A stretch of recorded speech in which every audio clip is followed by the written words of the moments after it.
Hey guys, thanks for checking in today. I truly appreciate it. I love it when people are dropping by the channel, checking out the content, seeing what video is coming up on this daily sneaker channel. 550, 60 consecutive days of content all about sneakers every single day, and having you guys drop by is a great honor. I truly appreciate it. And if you're a first time viewer, that's always a great thing to hear. And if you're a repeat viewer, love that as well. So thanks for dropping by. Appreciate it. Looking forward to bringing you this video today. And it's one of those videos, I talk about this at my channel a lot. It's one of those videos that I get to learn from. One of the reasons I built this channel was so that I could learn more about sneakers and have that opportunity to dig into sneakers and have a little closer look. And generally speaking, it's those, can we say, fringe sneakers? It's the kind of stuff that's outliers that I get a chance to learn about. So this is Converse today, as you know, because you've clicked on the title of this video.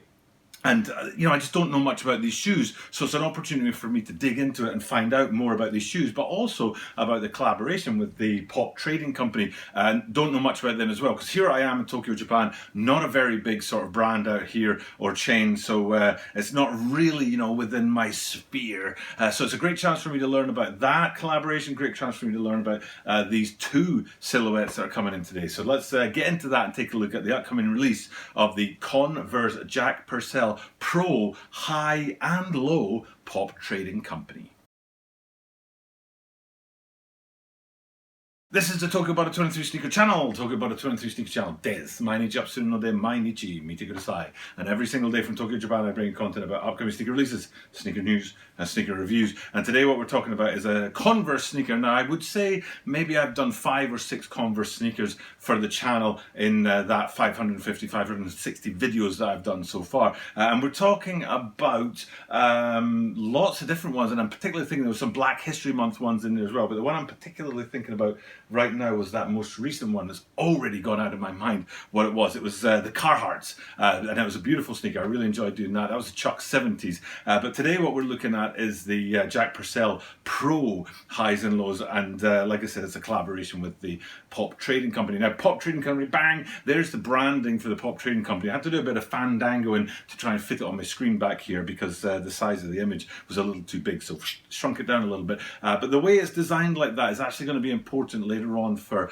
a particular place in the shoe, and it's that place on the shoe that I think is maybe, just maybe, not catching people's eyes enough, and therefore it's that one thing that when people do realize it's there, they're like, yo, that's fire. Very, very cool. So looking forward to doing that for you guys today and showing you all the details on the shoe. But before all of that, the question in this video today are the Jack Purcell Converse laughing at us, the Pop Trading Company collaboration laughing at us. Bit of a strange title for a video, I'll agree, and maybe you thought so too. But what I'm talking about is this right here. So let's get in on it and have a look at one of the main details on this. And we're talking about that toe roll on the front of the toe box on both sneakers. First, we'll take those lows, and I think I'm right in saying that what we're talking about is a white midsole, and then within that you've got a funky looking little panel there that says Pop Trading Company across the front, I think in red. And it's just the way that it's embedded in there. It's not just the branding across the toe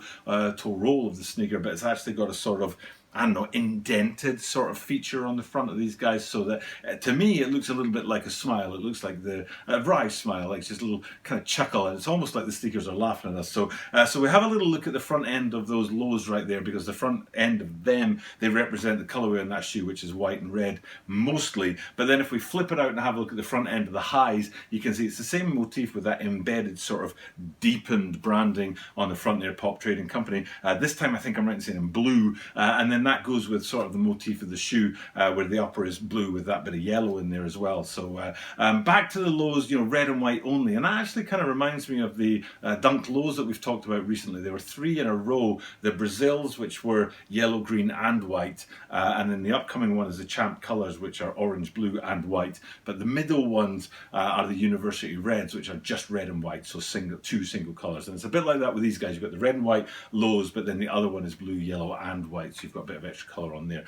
So what we're going to do is we're going to take a look at those two shoes and look at some of the detailing on it. And like I said, there's that sort of, I don't know if it's a surprise, but there's that little detail on there that from afar doesn't look much. It's cool. You're like, yeah, that's interesting. But then when you zoom in on it, it's like, whoa, that's actually a lot cooler than I thought. So so what we'll do is we'll get into the shoe, and you know what? I won't even drag it out. I don't like to drag things out of the channel and waffle on and keep you guys watching for things. So let's just go straight to it. And what I found when I looked at this was that if you look at the lows, it's not as obvious. So we'll do that first, and then we'll cut to the highs where it's more obvious. And what I want to do is look at the heels. And on the heels of these guys, you can see there's that C star NS for Converse or Cons, and that star in there being the motif, it's the signature of the brand, if you like. And that's on one foot. I think I'm right in saying it's the right foot, but hopefully I'm not getting that wrong. But then on the left foot, what it looks like you've got, and I'm saying looks like because it isn't, what it looks like you've got is that on the back, especially Chuck Taylors, you normally have a number plate on the back of them. And what it looks like here is it's almost like that number plate's been removed, and you're left with sort of the housing or the braces that would hold that number plate in place. And hopefully that's what it looks like to you on the lows here, and you're thinking, yeah, that's pretty cool. It's almost like they've taken off the feature and left kind of the skeleton or the inside of that, which is an unusual choice, but that's not actually what they've done, and that's more visible on the high. So hopefully we'll be able to now flip over to the high, and what you can actually see, going back to that pop branding that I showed you before with the kind of grid effect from earlier in this video, and you can see zoomed in real tight here on the green screen, you can see that they have, it does look like they've removed a number plate from the back of these, but instead of leaving the housing behind, what they've actually left is that pop branding there. And it's very small and very discreet, and I wouldn't mind betting a lot of people look at that and they just think it's, it's not got anything to do with the collaboration. They're just sort of like, oh, that's an interesting feature, and it's nice that they're different on the left and the right shoes, like I said, with that C star NS on one and then this removed license plate or number plate on the other. But it's actually the pop branding in there, and that's very, very cool if you ask me.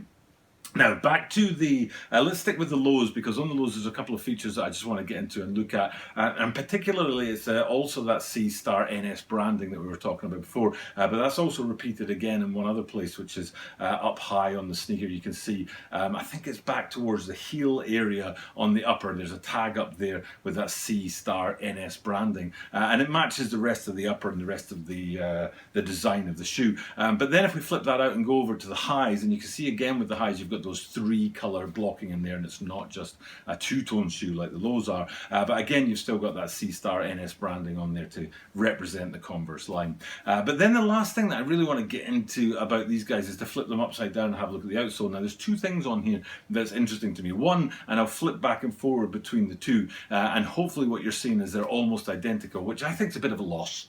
I think that's a bit of a waste that they have this sort of gum sole, deep kind of brown gum sole. It's not the light gum sole that you sometimes see on shoes, it's a deeper brown, but in there I think it's a red plate, but it's red on both, which is a bit disappointing to me, because it makes sense on the lows, which are a red and white colorway, have red as the feature on the branding and the detailing on the outsole, but back to the highs, which are not a red and white colorway, then they should have gone with, say, yellow to match the upper on these guys with yellow on the outsole. So I was a bit disappointed in that. I thought it was a lot of effort on the part of Converse to do that heel branding the way that they did. But in terms of the outsole, it's basically the same outsole, which was a bit of a letdown to me. But then if we zoom in on that little red panel that's in the middle there, which is interesting to these Jack Purcells, because you wouldn't see that on Chuck 70s, for example. So, but it's interesting to see on there. And you zoom in and it's got a bit more character about it, a bit more detailing there, which is nice. It's good that they're not just a simple yellow or red panel on there. It's got a bit more character to it than just that. So, so it's an interesting shoe. It's an interesting sort of decision on the way that they've done the designs on these things. But if we go back out and we'll have, let's go with the high ones, because I want to have a look at the highs and leave them there. It's a, they're a nice looking shoe. I think they could do okay, but I'm just not seeing it right now. Right now, there's two things going on in the sneaker world, in my opinion. One is people are just tightening up the purse strings, and when people tighten up the purse strings, I think it's brands like Converse and the fringe brands that lose out more than the bigger brands like Adidas and Nike. But the other thing is there's an awful lot, like there's an absolute ton of USA themed sneakers right now. I saw an NMDR1 USA dropping recently. I've done a few videos about them. There was the Fly-Ease Air Max 90s. There was something else as well. There's been, I would say maybe I've done 5 USA themed. It was Foamposite Pros, I think it was, that was USA themed. But there was also, I think, a Kyrie 6 in there as well. So a bunch of USA themed sneakers, and tons that I haven't done, that I haven't looked at for the channel. And I think this kind of shoe in that kind of environment where you've got people not really dipping into their pocket, and also the market is flooded with what would have been Team USA apparel and sneakers, these guys are going to get kind of lost in the wash, and we're actually going to miss out on what is a pretty cool looking shoe. So it's a bit disappointing that that's what that's going to do, but that's just the nature of the sneaker business right now. It's going to be evolving like everything else with the coronavirus, and we'll just have to see where it goes, and hopefully it'll be a short-term thing. Personally, I'm predicting a long-term thing. I think things will change drastically over the next 6 months, and you'll see a glut on the market over the next 2 months, and then you'll see almost nothing for a while. So that's the way it is right now. Sorry to Converse people, I don't think this shoe is going to get very far out there, even though I think it's really cool, and that little bit of branding on the toe roll, especially the way it's designed, and so it's not just print on there, but it's actually got its own little sort of housing unit, if you like. So it's a cool collaboration. It could be something that people go after and really appreciate, but I think it's going to be niche rather than sort of general. So but that's just my take on these guys. Nice to be able to look at a shoe I've never looked at before, and also a brand that I rarely look at. Like I say, I've probably looked at maybe 5 different Converse down the last 550, 600 videos that I've done for the channel. So great to be able to look at these Jack Purcells and getting a bit of a better understanding for myself as far as my knowledge of sneakers goes. For now though, time for me to sign off and do what I do at the end of every single video. Thank you guys for checking out the content, because I do truly appreciate it. But as I have to get this thing ready and up and running in about 19 hours ready for Thursday, shooting this on Wednesday night, I better get off and do that. So thanks for checking out the content, but because I do this every single day, that means that you are guaranteed to see me tomorrow.